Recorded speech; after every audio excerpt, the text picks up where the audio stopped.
Well, I think that's quite a ludicrous argument on behalf of the police. The police are there to protect victims of crime, not to arbitrarily deprive them of their possessions. If there's a lot of house breakings in a specific area, is it right now for the police to kick you out of your house and say, no, sorry, you must move somewhere else because you're quite rich and you've got a big house in this area, now you must move out because you might be robbed? That was Sean Hamilton, a lawyer representing over 30 foreign shop owners who fell victim to the targeted police operation last year.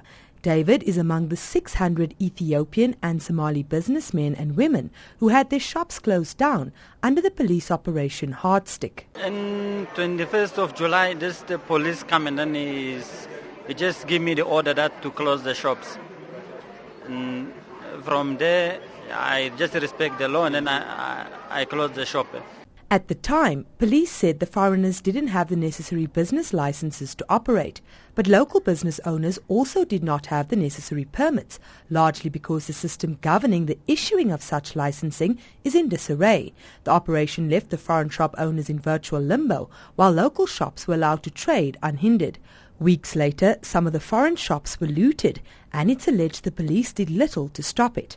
David's wife, Rose, says they were left destitute, with bills piling up and 4 hungry mouths to feed. When I reach there, I find people is running with my stock. Anyone is running everywhere you want. And then the police was there. You don't want to do nothing. You see, police tell us, no, you must go because you waste our time. We tell the police, now what we are going to do with this stock outside, what they tell us is not our problem. We tell, if you don't want danger, you must go back.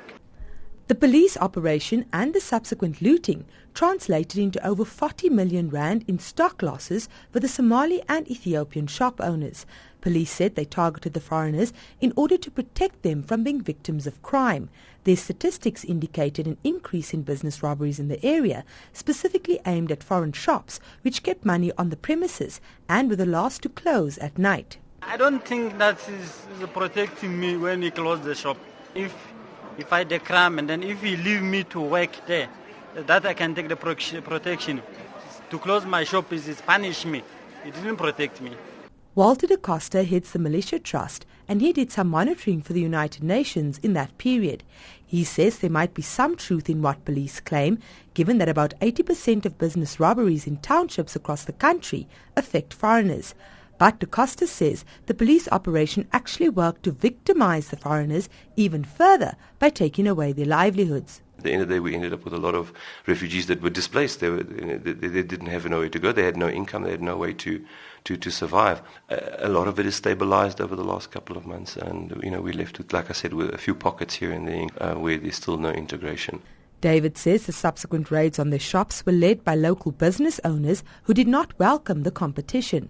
After the operation, the prices of basic commodities increased drastically in the township. As an example, the price of maize meal went up by 13 rand overnight. David's lawyer, Sean Hamilton, says prior to the police operation, some of his clients received letters from the local business forum. I can't say at this stage whether they generated that letter specifically for our clients, but certain people from the local business forum sent those letters to our clients, and it seems to be that they wanted to shut down the applicant's business because the applicant's business are competing. They are taking the Minister of Safety and Security to court over the police operation. This case is set to be heard on Monday in the North Gauteng High Court in Pretoria. Amongst others, they want to be allowed to return to their businesses, and they are preparing to sue the minister for damages. In a separate class action, which also sprung from the Limpopo police operation, Lawyers for Human Rights sought clarity on whether or not asylum seekers should be allowed to open their own businesses, or whether, according to Home Affairs interpretation, asylum seekers are only permitted to seek formal employment. Judgment was reserved in that matter.